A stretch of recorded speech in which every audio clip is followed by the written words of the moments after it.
a busy week, so never a bad thing. Julian, I just found out some embarrassing information about you. I don't know if you want to Okay. share it with all our viewers, but are the rumors true that you have not a laptop, but a desktop? I do. A Yep. desktop computer? Yeah, so that it would be a little more normal because I got it initially like a few years ago to play games on it or stuff. But I don't even use it to play games. So I really don't have that many excuses. In Yeah. 2021, I'll be honest, I did not know that desktop computers were still manufactured. So kudos to you for a vintage throwback computer system. Well done. All right. Yeah. In the meantime, welcome to everybody. Thank you for joining us. We're here to talk travel, cheap flights, whatever's on your mind. Let's chat it out. First of all, man, sending so many good vibes, good juju, hearts out to folks down in Texas and wherever who are dealing with the freezing temperatures. Might not even be able to be on if you're in Texas, given the electricity situation. But I know. thinking of you all, and gosh, hope it improves soon. Whatever questions that you've got, again, about travel, cheap flights, COVID situation going forward, drop them in the comments section. We're going to get to as many as we can. Remember, the SCF law is that the first question I have to answer no matter what. So drop those questions in the comment section, and we'll get to them as soon as we can. Yeah, I mean, it's already started us off, and she said, "Greetings from freezing Texas." So that's not a message that I would have regularly expected, I've got to say. It's a weird world we're living in. I know, truly is. We do have our first question though, and it is from Chad. Chad asks, "If I get the COVID-19 vaccine, do you think I'll be able to fly to Thailand anytime soon?" I do. And the reason why, great question, Chad. Thailand is one of the countries where Americans, it's not completely prohibited from visiting, but it's very arduous like requirements that you have to satisfy, long quarantine and this and that in order to be able to visit as a tourist. But Thailand is one of the countries that I think that has announced that they will be accepting a proof of vaccination to get around those requirements.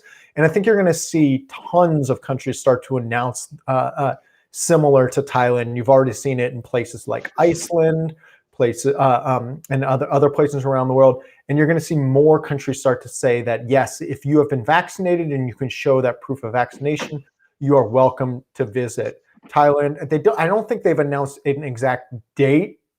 Best I've heard, I think, is like end of summer, possibly early fall. Many places that have said they will accept proof of vaccination in order to let in tourists haven't said exactly when that'll happen yet. And I think it'll vary somewhat country to country, but I would anticipate certainly by the summer in a lot of those countries that do accept proof of vaccination is when they're going to start letting in vaccinated tourists. Yeah. Nimbus asks, best way to get from Chicago to Europe cheaply? Ooh, so the best way is to not choose in advance exactly which destination you're going to, and not to choose in advance which airline you want to fly. Here, let me give you an example. If you set your sights on, okay, I want to go to Europe, I don't care where, so I'm just going to search for flights from Chicago to Brussels. Well, what happens if the flights to Brussels are $800, but the flights to Amsterdam nearby are actually $400? What happens if the flights to Amsterdam are $400, but the flights to Paris are actually $200? So you can see the broader you kind of set your search, the more likely you are to wind up getting cheap flights. And this is what we do at Scott Cheap Flights, is we let you know when that cheap flight pops up out of Chicago to wherever it's going in Europe. We're going to find it and we're going to let you know about it. So the best thing that you can do to make sure you're getting a cheap flight from Chicago to Europe is by not deciding in advance what exact route you're going to fly, what airline you're going to fly, and even if possible, what exact dates you're going to fly. Maybe you want to go in August. If you set your sights too narrowly and say, okay, only August 8 through 15, Well, it's possible that the cheapest flights will actually pop up August 6th through 13. And so like, is it worth it to pay double the price to go on 8 through 15 when you can get a half price a couple days earlier? Everybody's situation is obviously going to be a little bit different, but those are the types of things that are going to help you be able to get to Europe as cheaply as possible. Yeah, it's a really interesting. You almost have to retrain your brain, or at least I know I did at first, because it's so natural to just be like, oh, I want to travel on these dates specifically to this place. But once you, exactly like you're saying, like kind of flip that, and you're like, well, I mean, I think Europe is general enough. It's like I want to go to somewhere in Europe. I have a few places in Europe that I want to go.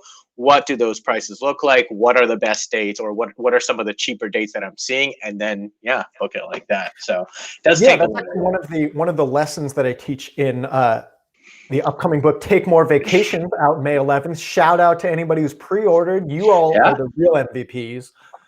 One of the things to talk about in there is this destination first method style of searching versus the flight first method style of searching. So what most people do is what Julian talked about, a destination first method. And this is the way we mostly, people generally search for flights. Step one, where do you want to go? Step two, when do you want to go there? And only on step three, you're like, well, what does it cost? What are the airfares? What are they looking like? And by setting price as the third order priority, it's not terribly surprising that you end up with some really expensive flights.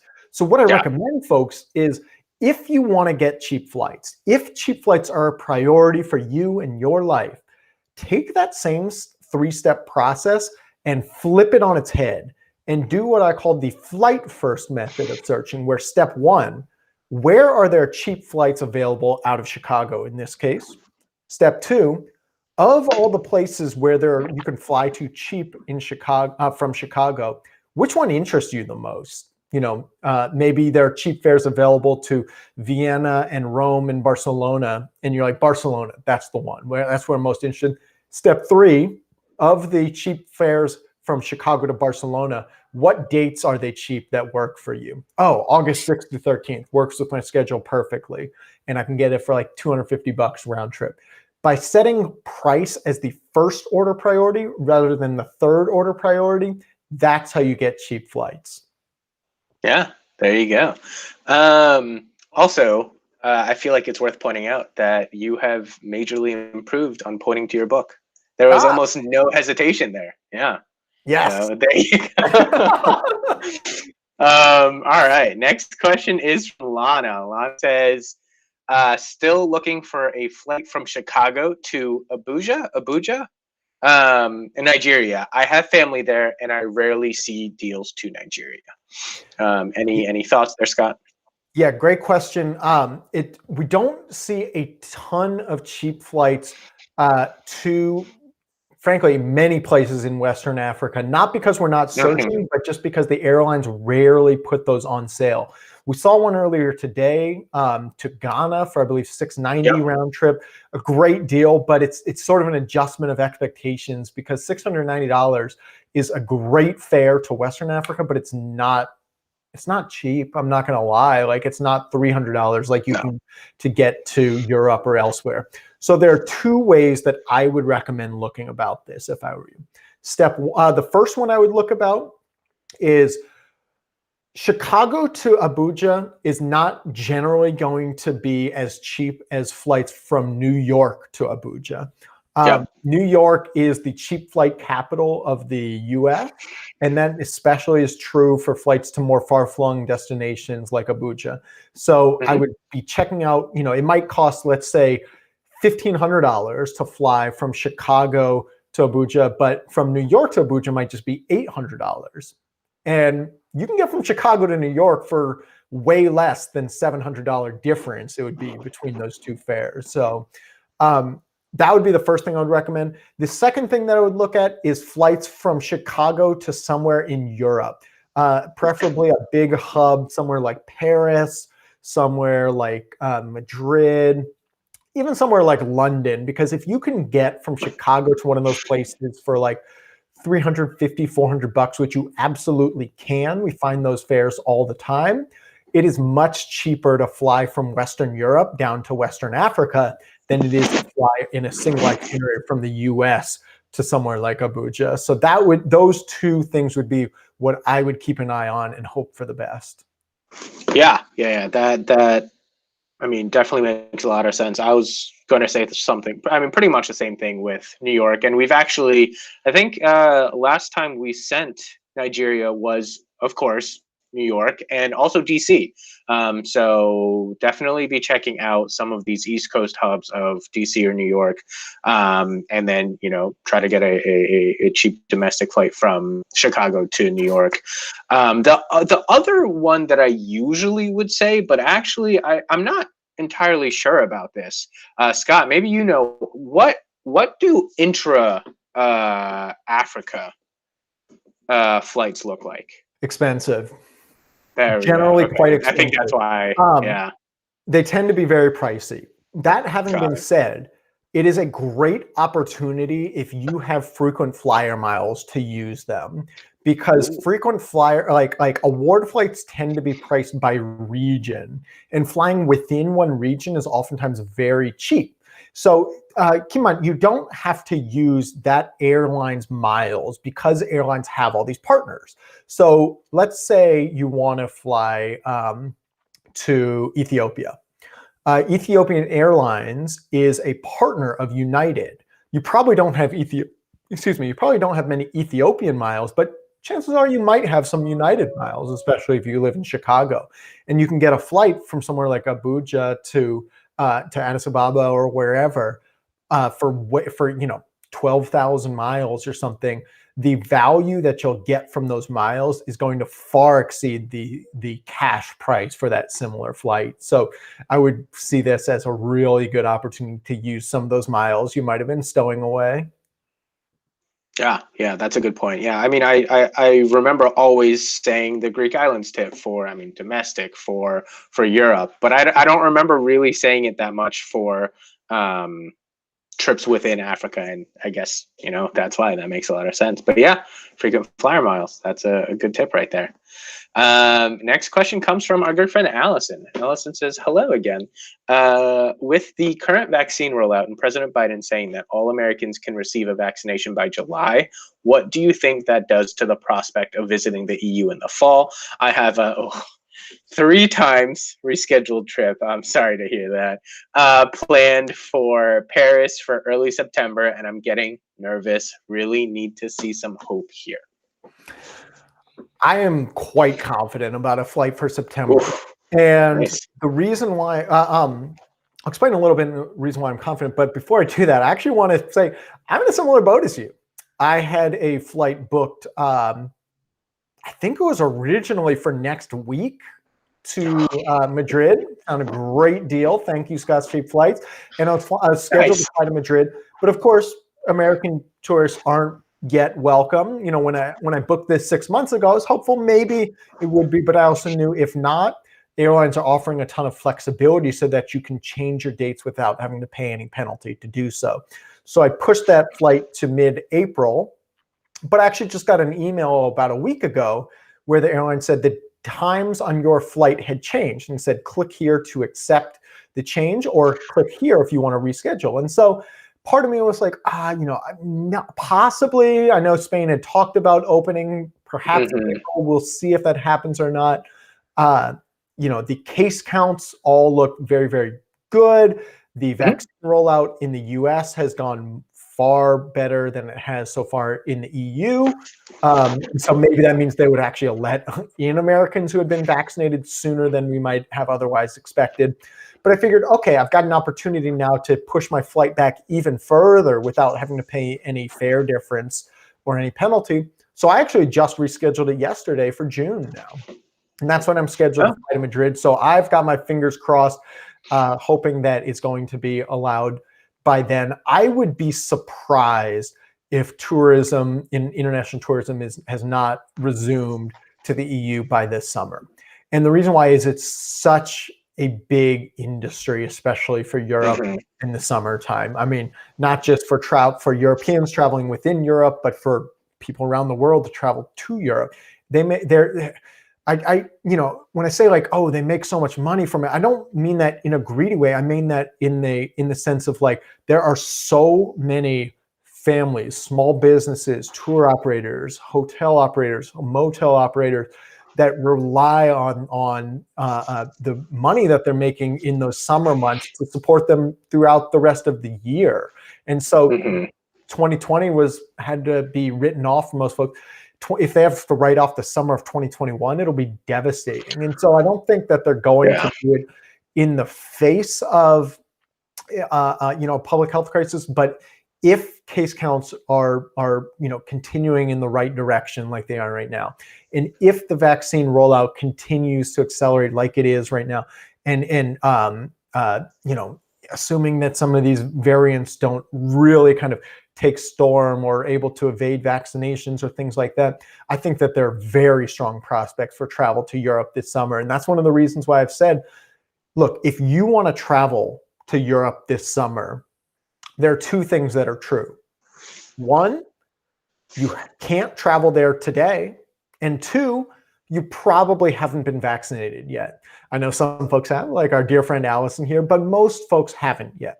If you wait for those two things to no longer be true, if you wait for those Europe travel restrictions to subside and you wait for your vaccination to be available, chances are there's not going to be any cheap flights left because everybody's going to be searching for them.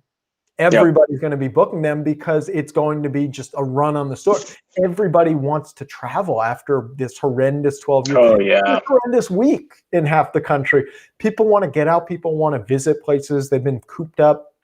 And so trying to make those plans in advance, knowing what's hopefully going to come around the corner, is the key to be able to lock in those cheap flights, and knowing you have the flexibility to change your dates if, for instance, the travel restrictions aren't relaxed by the summertime. Yeah. I'm going to skip around a bit. There's a question here that I think a lot of people are wondering, and you brought up that your trip, was supposed to be or next week or really soon, or from last year. And I think a lot of people are running into that issue where I had a trip in March, which is, right around the corner, that I got credit for. And it's been a year. So Sarah asks two questions here. The first question is, I have flight credits from last year. So do you think that these will expire this year, or what are you guys hearing? And then the second part of her question is, do you think Canada will let Americans in? Great question, Sarah. It's going to differ airline to airline. Some airlines will let you, will have much further out expiration dates. Some don't necessarily even have expiration dates at all. Places like Southwest will often just let you convert them to points. Some of them will have expiration dates, but ones that are much more flexible than they might seem. So it'll say, okay, this expires, let's say March 31st.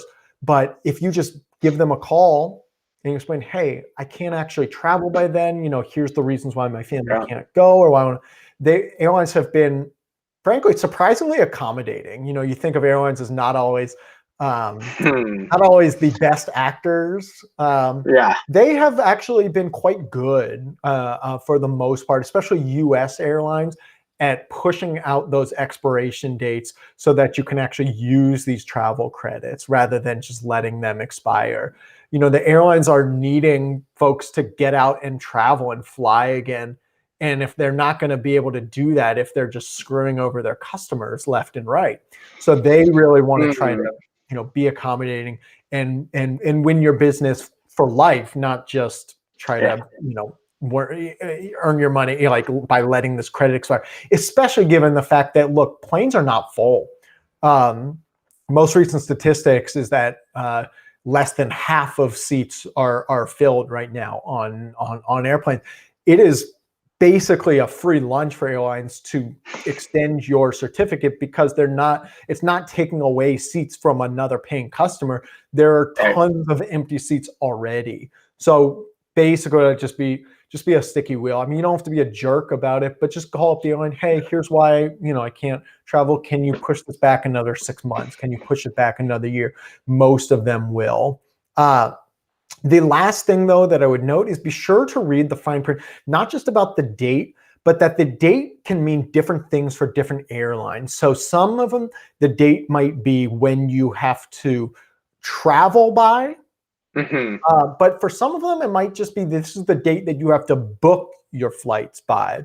And so let's say that the airline's not playing ball. They're not being nice. They're not extending your expiration date. And so it expires on March 31st, but that's just when you have to book it by. So what I would do is just basically keep an eye on any good flights that come through your inbox from Scott flights on that airline. The next one that does, I would book it with those credits. And then I have something locked in and I can hopefully change the dates later on if I need to. But otherwise, taking my best guess about what dates in the future I'd want to be able to take that trip. Because that way, you're not risking them expiring unused. Yeah. And then the second part of a question, but actually, taking a step back from that question is opening it up. So she asks, do you think Canada will allow US citizens in? But we're also getting questions, do you think Australia, Japan in the summer, Australia, when can we go? So just in general, like what are your thoughts on kind of all of that? Of those, Australia and New Zealand, I think, will be the last to open up. The way that they've been discussing it seems like they're being a bit more cautious than other countries about the timeline. What we're hearing lately has been more towards end of 2021. The airlines there have been trying to push more like July or August. It's I think at the very least we're talking back half of 2021. For somewhere like Japan, I think it's going to be sooner than that. I would expect to see May, possibly April. I would be surprised if it were later than June, in part because, look, they've got the Olympics scheduled. They need to really kind of be able to open things up in anticipation of that. And look, I don't think you're going to be able to go there if you haven't been vaccinated. I think it's going to be like many countries that are going to require vaccine passports, require proof of vaccination in order to visit. But for as long as you've been vaccinated, I would anticipate that a summer trip to Japan will be possible. Canada, similar story. I don't know exactly when it's going to open up, but I would be surprised if we're having this conversation in 2 or 3 months and trips to Canada are still not possible. I would anticipate that they will be, at least for folks who have that proof of vaccination. And they're saying by July, everybody will have access to it that wants it. But really, it's going to be a lot sooner than that for most Americans, that it's really going to start to open up in kind of April, perhaps May, when most folks are going to be able to start to get vaccinated. And that's when I would anticipate international travel to some of the countries that are closed today will start to open up. Yeah. Rena asks, do we need a COVID-19 test to travel within the U.S.? No. The only place where you do have to show a negative test to travel within the U.S. is to Hawaii. It had been the case to Alaska, but I believe they just actually got rid of that requirement. And so any domestic flights within the lower 48 and whatnot, you do not have to get tested before travel. Obviously, this is something that you have to decide for yourself if you want to. It's always a good idea when you're putting yourself in more closed environments with more people to try to get tested afterwards and try to avoid large crowds, but it's not going to be a requirement. And the federal government had floated the idea of making this a requirement for domestic travel, but they late last week backed off from that. And they said, no, we're not going to be requiring that for domestic travel. All right. We have two quick-ish questions. Kelly asks thoughts on Silver Airways, and a YouTube comment asking about what do you think about Sun Country Airlines? I don't have many thoughts about Silver Airways. They're a very small airline. They just fly a couple specific routes. Are they, I believe, to in the Caribbean. Yeah, they fly out of Fort Lauderdale. Mhm. Not a ton of thoughts. Like the Sun Country is a little bit interesting, more from a business perspective. They just filed to go public, one of the first airlines to go public in the U.S. Right. in decades, I think, since Virgin Atlantic, which now is no more because they were bought by Alaska. Uh, uh, Here's the thing about budget airlines, which Sun Country absolutely is. I believe Silver Airways is as well. I love the fares. And I love what they do industry wide because those Yeah. cheap fares force the full service airlines like American, like United, like Delta to lower their fares to match Silver, to match Sun Country, to match Spirit. But the reason why I tend to avoid these airlines for the most part is that if there's an issue with the flight, if the flight gets canceled, if there's a long delay, this or that, there's often not a lot of redundancy in their schedules. Might not be another flight to where I'm going for days, if not a week. And so if that flight that I was on gets canceled, I might just be SOL for a while. And I don't, it's a little worrisome if I've got a whole vacation planned and I just need the flight to get me there, and all of a sudden the flight's canceled and I don't have a way to get there. The reason why this isn't a worry with an airline like American or United or Delta is they have what are called interline agreements. So these are, if you're traveling internationally, it basically is these partnerships, American with British Airways, Delta with Air France, KLM, United with Lufthansa and others, where if your flight on American gets canceled, they'll just put you on a British Airways flight. Or they'll put you on a different American Airlines. They've got 12 different flights flying to London today, so they'll put you on a different one. Whereas a Silver Airways or a Sun Country Airlines not only doesn't have very many flights flying, they just don't have very many planes, but they also don't have these partnerships. And if a flight gets canceled, they don't even have the partnerships between the airlines to put you on another airline. So when an American flight gets canceled, even though they're actually competitors with like United, what they'll do is if it gets canceled because, I don't know, the plane is broken or something, they actually have an agreement where they'll say, okay, we can put some American passengers on the next United flight to Chicago or wherever they're going. Whereas budget airlines don't tend to have those agreements. And so a cancellation can actually end up being hugely impactful on your trip itself. So that's why I tend to avoid budget airlines, even if I'm incredibly grateful for what they do for cheap flights industry wide. But even my sort of aversion to them, it's not an unlimited principle. If the American Airlines flight is $500 and the Silver Airways flight is $50, yeah, I'm getting on Silver Airways. But if it's the Silver Airways is $300 and the American Airlines is $325, I'll go with the American one. Yeah, that makes a lot of sense. Sandra asks, is Iceland letting people back in? My husband and I are fully vaccinated and I hadn't heard re-Iceland. Yes, so they are one of the countries that announced that they are allowing folks who have been vaccinated to be able to bypass the normal quarantine and testing requirements. So to be able to visit today, you have to not only show a negative test, but I believe there's a short quarantine required. They announced that for folks who have been vaccinated, they can skip that quarantine, they can skip that testing and just be able to visit. I don't know off the exact top of my head if you can do that today or if they've announced that that's coming, in March or April. But if you're, planning a trip there for late spring or summer, you should be good to go. And congrats on getting vaccinated. That's so exciting. Yeah. All right. Vicky asks, hi there. Is there anything that can be done with a travel agent or company that keeps bumping out a land portion for Europe travel rather than a refund? So far, it's been bumped out twice now.